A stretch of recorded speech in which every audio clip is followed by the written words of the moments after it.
We talk a lot about digital tools and technologies and apps for this and that, but something that we often forget is that there's one key thing that stops us from having all access to that: a phone. This session, Getting Phones in Farmers' Hands, will look exactly at what are some ways that we can connect our farmers via mobile phone, whether it's a standard phone or a smartphone.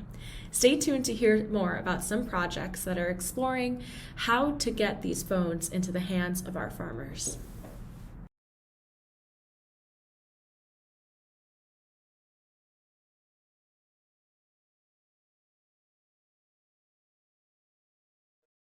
Well, hello, I'm Suzanne, and welcome to our session. Hamilton and I will be sharing our activities and follow it up with a discussion for you. We're really excited to be here today, and thank you for joining. I'm Suzanne Sullivan with the New Path organization, a USAID implementing partner in West Africa. And we are working on the Affordable Mobile Phones activity for USAID's Sahel Regional Office, with activities in Burkina Faso and Niger. Our AMP project is really about getting digital access for rural agricultural communities where the SRO USAID operates. We provide access through internet-enabled smartphones that provide installment payment options so that people can get access to important information and services to help them improve their livelihoods. Customers are encouraged to make payments through our state-of-the-art software, which actually can block content if payments aren't made. We're currently working in Burkina Faso and Niger and scaling up our operations in Burkina. What kind of information do we provide? Well, our information helps to improve access in agricultural communities through cooperatives, agricultural unions, women's organizations, to help increase access and information in the agricultural space and reduce vulnerabilities to food security. I think our work also helps to increase resilience to climate impacts.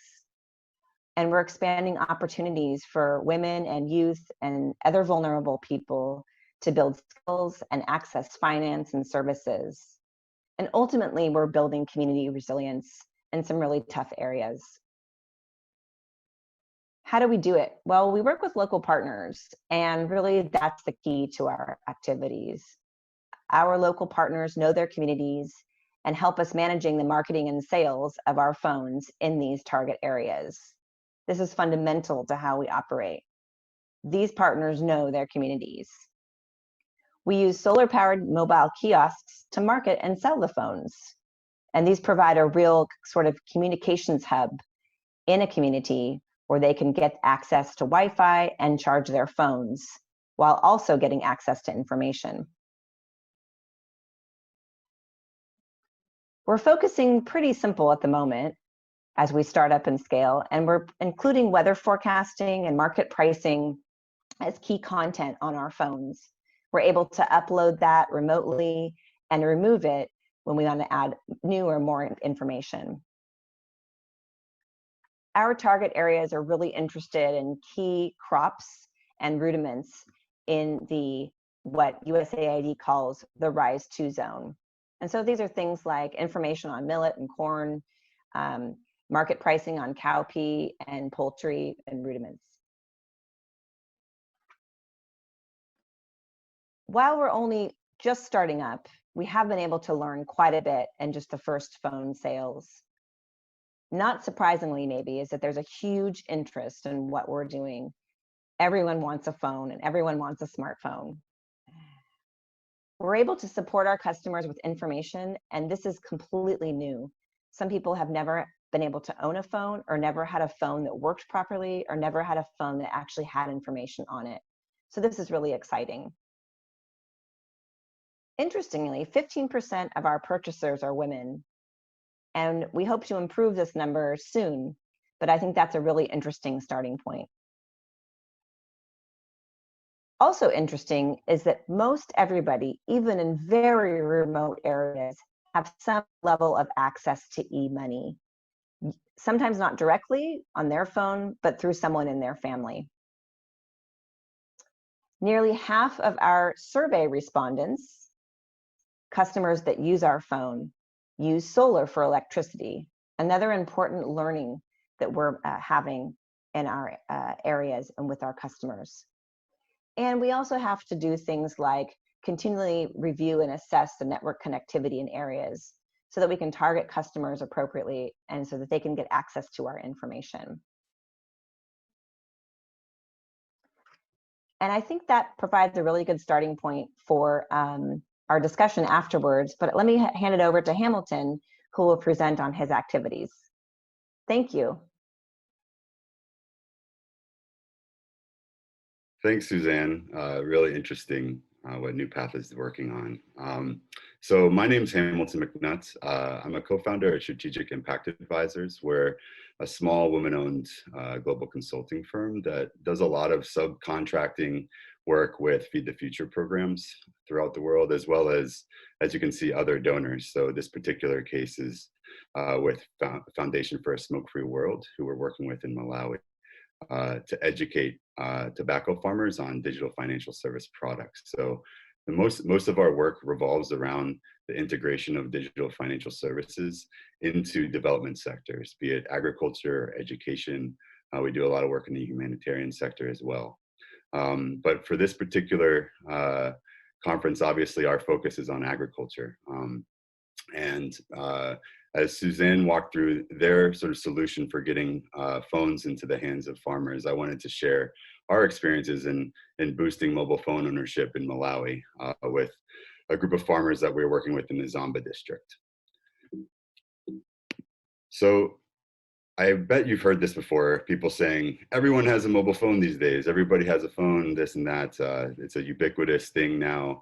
But the truth is it's not, especially in places where a lot of development organizations work, rural, emerging markets. Not everyone has a mobile phone, even a basic mobile phone. So I want to just contest that statement. And when you hear it, you should also contest it and make sure that the people that you're working with, if you're thinking about using digital channels to reach them, making sure that you have an understanding of what mobile penetration looks like with that population. So in Malawi, the unique subscriber rate for mobile phones is only around 35 to 40% of the population.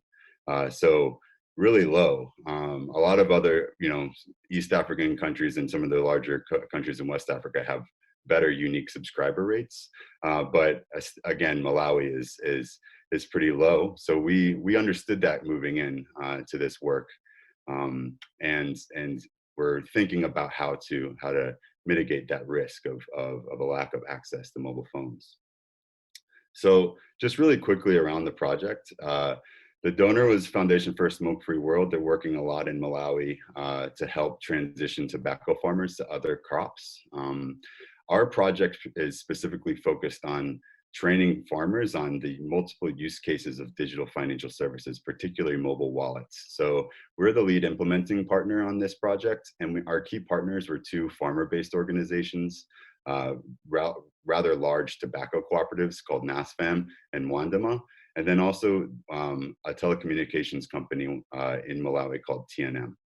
So those were our primary partners. And our work really was setting up and getting everything ready for what we call a rural stimulation campaign. So we've rolled this out in a few countries. Essentially, the rural stimulation campaign is it's a 3-wave training that's meant to help farmers better understand the use cases outside of cashing out of mobile money. Typically in mobile money markets, cash out is king. People get their money and then they don't really have anything to use it for, or don't understand how to use that digital money. So they go to an agent and cash out, where they have the familiar form factor of cash to use for their purchases. So we rolled out this rural stimulation campaign with the two farmer-based organizations. And then TNM as our sort of mobile money partner. The wallet that TNM provides in Malawi is called M-Pamba. And then on top of the training aspect, we also were working with TNM to build out mobile money ecosystem plays in the specific geographies that we are working and doing the training. So we are working with merchants in those areas to begin accepting mobile payments. We brought in pay-as-you-go solar companies. Suzanne mentioned pay-go solar as sort of a use case that people were interested in, and obviously needed to use mobile money to access that service. We were looking at a variety of different insurance products, like life insurance, funeral insurance, etc., that were accessed through the mobile phone. So the project really brought a lot of elements together, training an ecosystem. But it was difficult to do a mobile money training when over 50% of your farmers, or the target farmers that you have, don't have a mobile phone. So obviously that was something that a barrier we had to overcome. And the GSMA Connected Women report on the mobile gender divide in 2019 cited affordability as sort of a primary barrier to access to mobile phones. Digital literacy was the second most prevalent barrier that they found. So we were really, with the trainings, we're tackling the digital literacy piece, but we needed to figure out ways to tackle the affordability piece as well. So what we did was something similar to what NewPath is working on, which is an installment payment model. We weren't offering smartphones. The customer segment that we're working with in Malawi is extremely price sensitive. So we needed something that was relatively affordable. But even at this phone cost of $11, if you're thinking about someone that's living on $4 or $5 a day, it's still a hefty chunk of their annual revenue, around 5 to 7%. So think about spending 5 to 7% of your revenue, your annual income, on a phone. It's not really sustainable, or it's not something that you can do right away. I've never gone into the Apple Store and purchased an iPhone outright. I've always done the payment plans. So we worked with TNM and our farmer-based organizations to procure the phones. So TNM actually did all the procurement. The donor, Foundation for a Smoke-Free World, didn't have to pay for anything. The mobile phone company, the mobile network operator, purchased the phones, and then we worked on a 3-payment installment plan with the farmers. Funds were collected monthly. The SIM card was purchased up front, but that was the method that we used. So I'll just walk everybody through the structure really quickly. So TNM purchased the phones and distributed them to NASFAM and Wandema. And then the farmer-based organizations, through their lead farmers, and they've kind of sort of divided and conquered here, distributed phones to their members. And then they would meet weekly, bi-weekly to do collections. And Strategic Impact Advisors was sort of helping organize this structure, and then of course delivering the trainings that I mentioned. And then payments from the farmers would go back through the lead farmers to NASFAM and Wandema, and then they would then in turn repay TNM. So that was the structure and sort of the flow of phones and then payments. And it was actually really straightforward, but often this model needs some specific characteristics of partners, which I'll get to in a moment. But this slide really just shows kind of what the results were. So we distributed 346 phones. We trained around 1,000 people. So this increased the mobile penetration of those that we trained by 35%. So we went from sort of 50% penetration of phones to 85% penetration of phones amongst the cohort that we were working with. In the 5 months that we've been doing this installment plan rollout, already 83% of the balance has been paid in full, with just 17% remaining to be paid. So the repayment issues, there was a couple sort of issues around certified checks and the need for having certified checks, which have been overcome. So the repayment has actually been pretty smooth. So I wanted to close by giving some tips on sort of good partners and characteristics of good partners here. I'd say first and foremost, while they're last on this slide, the farmer or the individual receiving the phone needs to be extremely motivated, and they need to see the benefits that can come from mobile phone ownership. It's helpful. It's really helpful if they're part of an organized group like a cooperative or a savings group. And again, the phones must be priced appropriately for those end users. It must be something that is within their means to pay for. From a cooperative or farmer-based organization perspective, NASFAM and WANDMA are really strong organizations. They've received lots of trainings. They've worked with lots of development partners in the past. They have a really strong lead farmer network who have also done a lot of professional training. So that, you know, was helpful. And the lead farmers all have a very organized structure on how they work with members and farmers. So they're very familiar with the people that they work with. And you know, NASFAM and WANDMA are you know, relatively well funded in terms of farmer-based organizations. You know, you're probably going to be, these probably exist in more organized value chains, right? I mean, tobacco is a cash crop, so they have a bit more funding. Coffee cooperatives, cacao cooperatives are likely going to have a bit more funding and be more organized to help pull something like this off. And then finally, the mobile network operator. TNM is a smaller operator in the market, so they have a smaller market share. And the smaller players are oftentimes more incentivized to try to meet new customer acquisition strategies and try new things. You must make sure that the MNO has a strong presence in the area that you're working. And then also, it was helpful that TNM we've been fostering this relationship between TNM and the farmer-based organizations so that there is a level of trust there. So that's what we worked on in Malawi with farmers. This is a picture of one of the groups receiving their phones.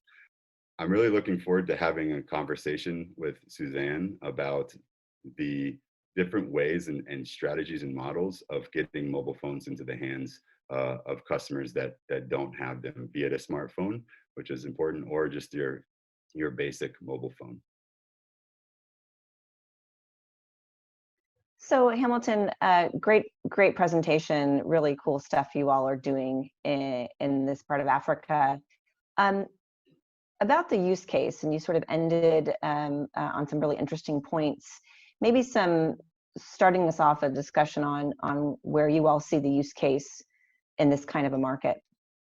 Yeah, thanks, Suzanne. So I think it's important, right? People aren't just going to spend money on something they don't see a value proposition for.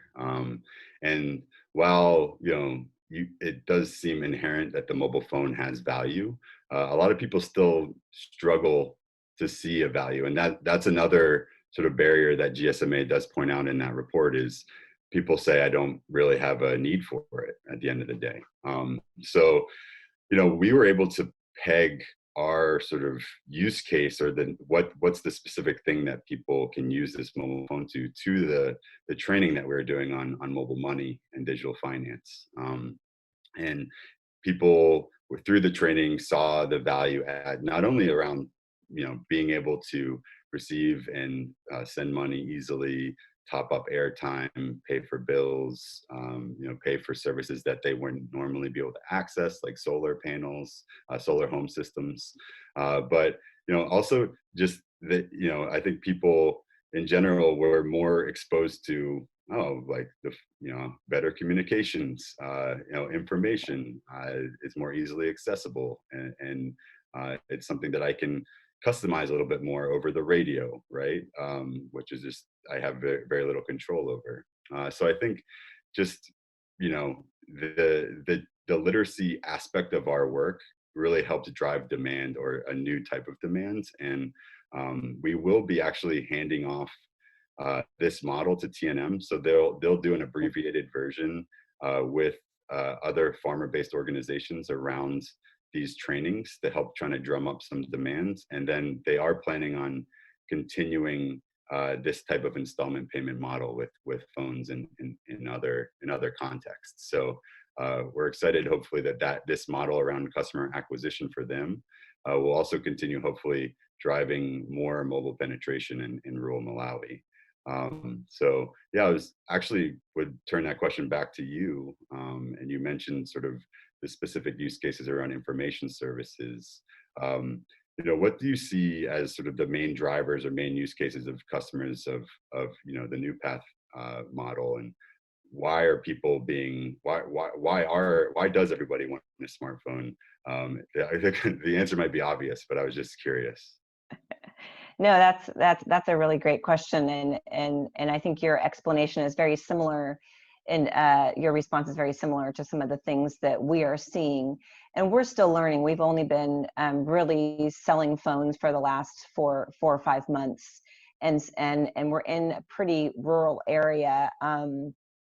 The main town has probably 20 to 30,000 people, and then villages around that. And I think what's interesting, a couple of things. One is that, for us, the use case really comes from our model and what USAID wanted to have for its implementing partners in the RISE zone in Burkina Faso and Niger. And that was really to get the word out, to get whatever they could get out to rural communities through not just person to person, but also through digital. And of course, it comes in almost a perfect time, unfortunately, with COVID and the impacts that a pandemic has. And one may say, wow, really? Using phones in COVID in rural areas? Well, yes. We've found that certainly in Burkina Faso, and for sure the situation will be different in Niger, but that people are really interested in information. And initially, I think it's a bit of, hey, I have a phone. Hey, look at what I have. But in fact, when we start talking with people, getting them set up with a mobile wallet, we have to do that as part of our model. They then begin to see the opportunities that digital provides.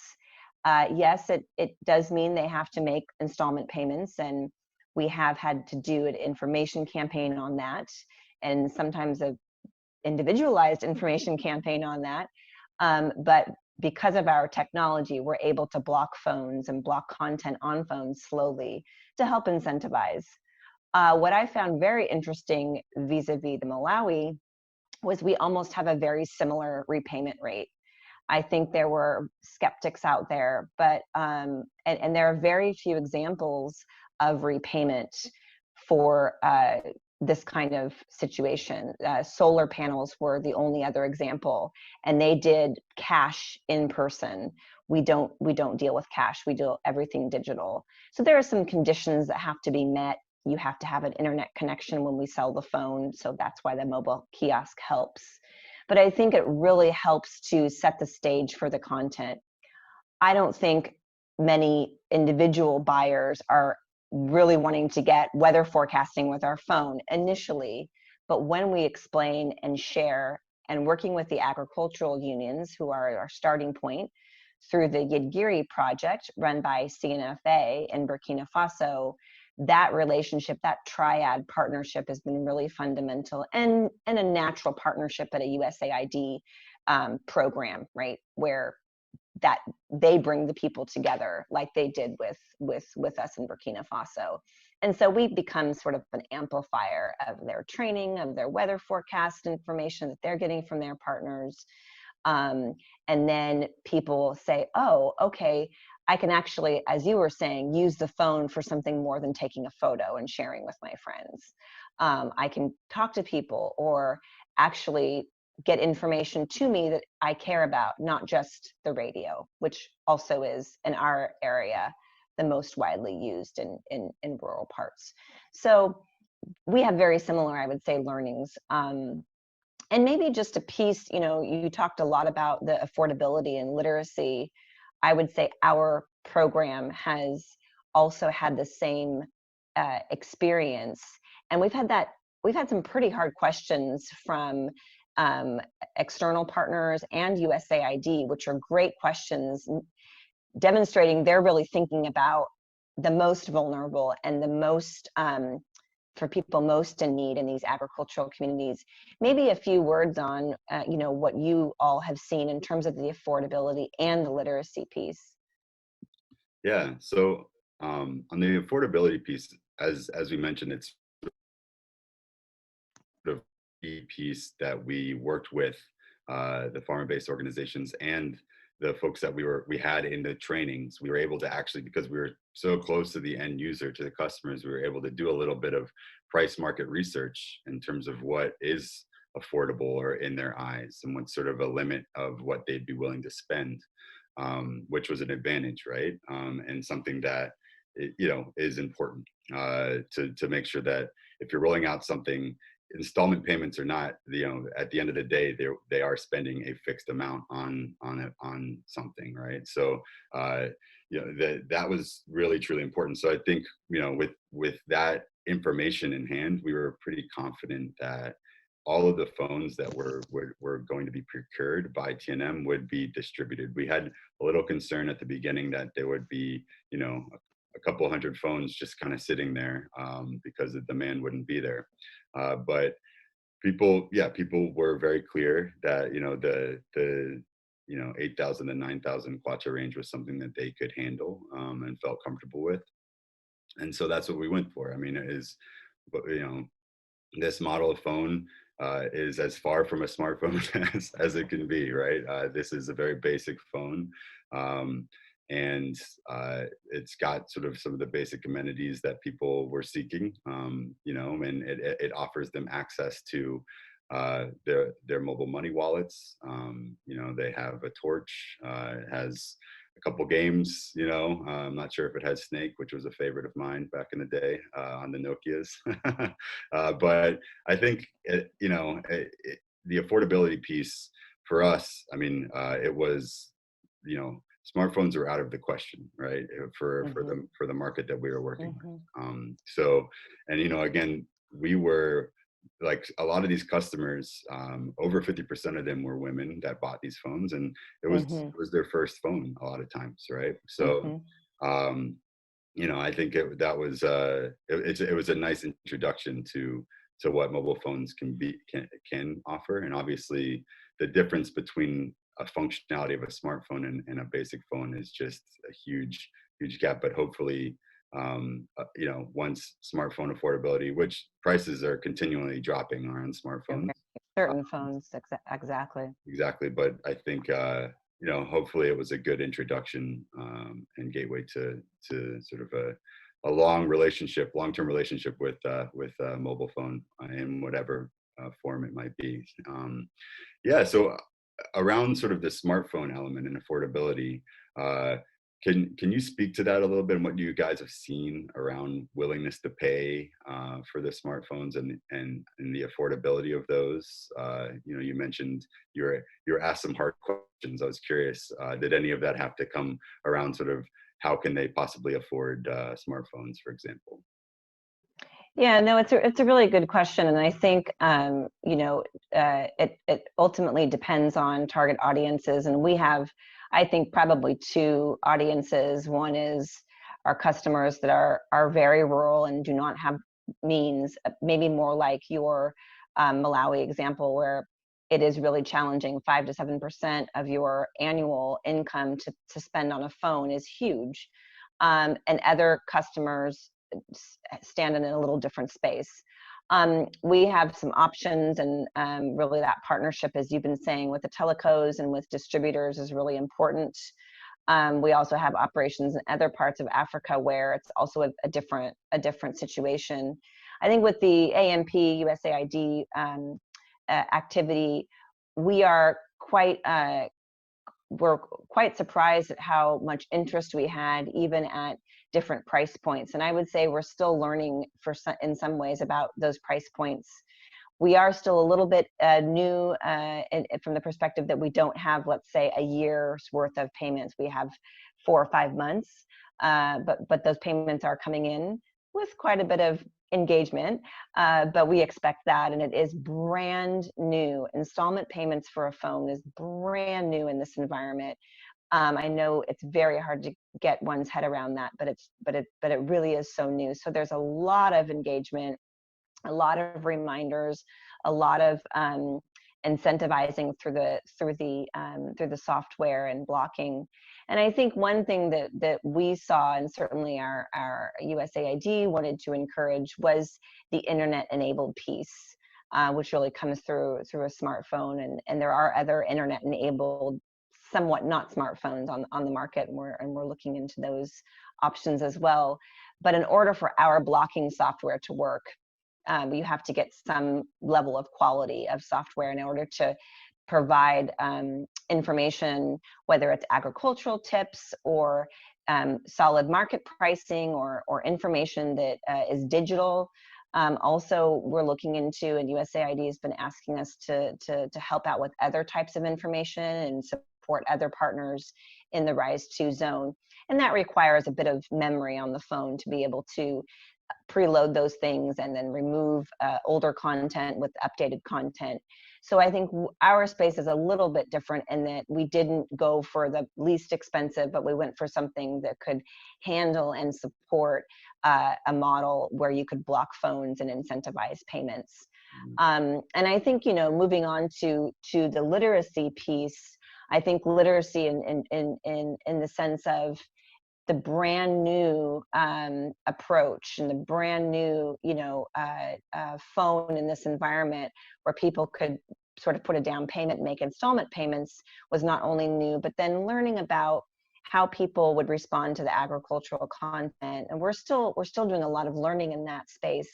But I think audio and voice files and getting information through that and through graphics as opposed to text is something that we're seeing. And so we're really trying to work with our Rise 2 USAID partners to get information packaged in a way that's really simple and easy to understand, but also interesting.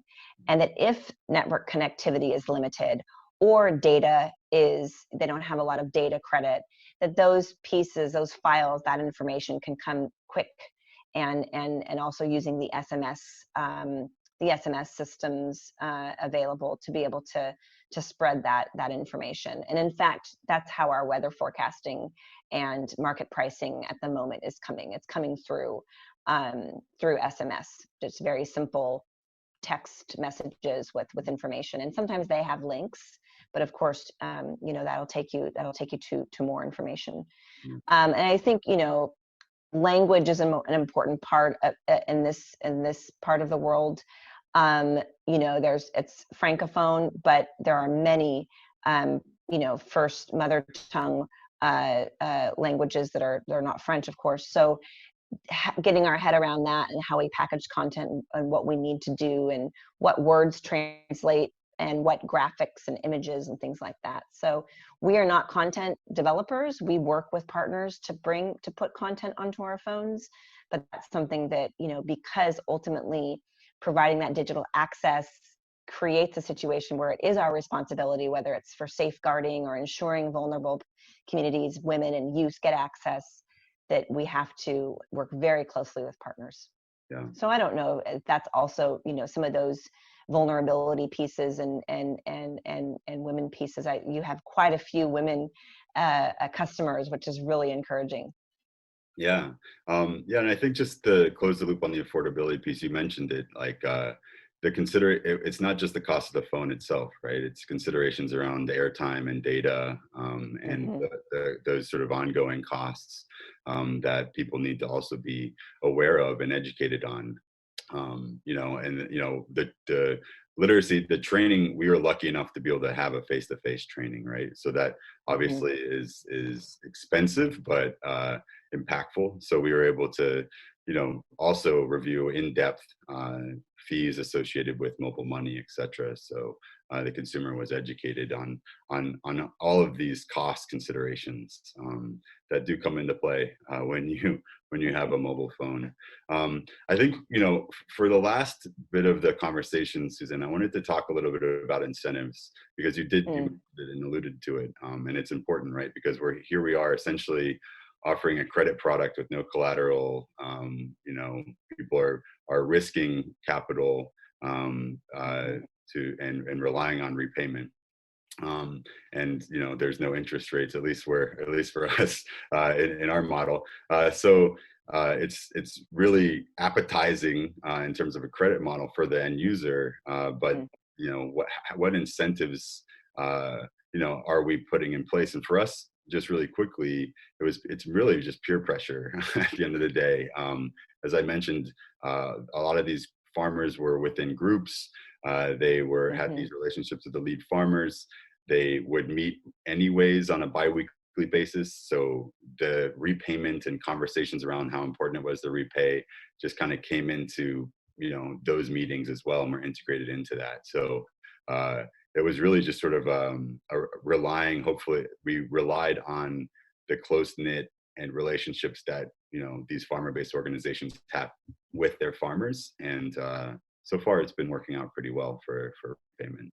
For you guys. Yeah, a very similar situation for us. And I think we certainly had that feedback from one of our partners at Orange, and sort of targeting communities through the hub, whether it was an agricultural union or students or what have you.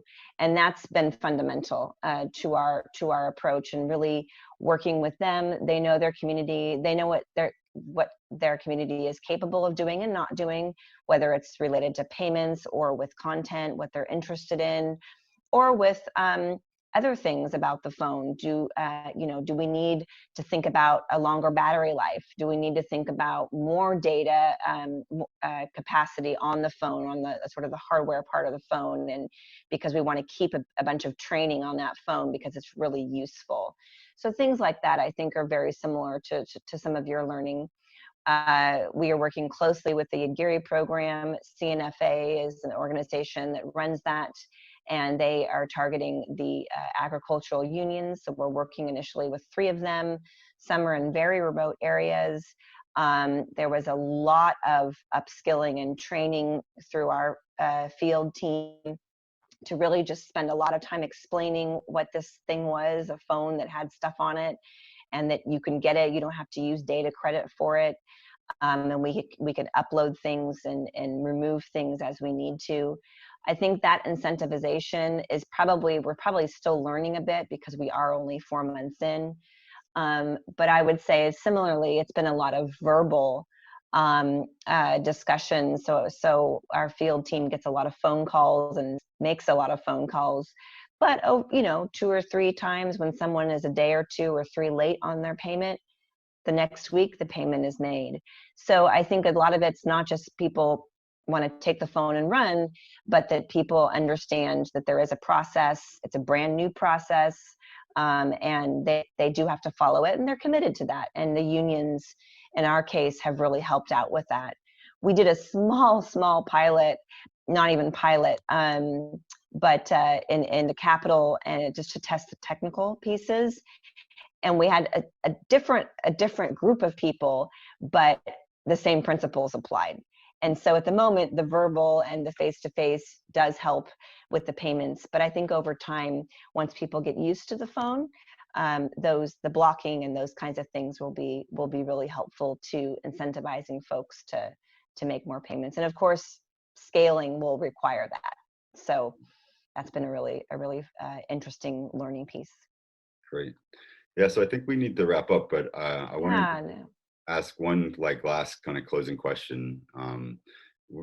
For you, what is sort of, for people that are thinking about, okay, I have a population I'm working with and they don't have phones, what would be the first initial thing you'd suggest to them in terms of what's the first step in terms of helping people get phones into farmers' hands, or into the people they're working with hands? Great question, and my answer will hopefully be short, but I think it's a parallel. It's working with your telecos and your network provider partners, and keeping that conversation warm, and then igniting it when you find that target, but also finding key actors in that target.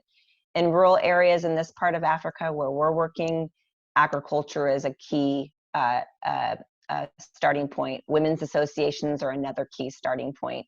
So those 2 stakeholders or target groups of people, I think are pretty fundamental to making a rollout work. And then from there, I think the learning is just natural. You have to understand your customer. We're a business. We have to make money.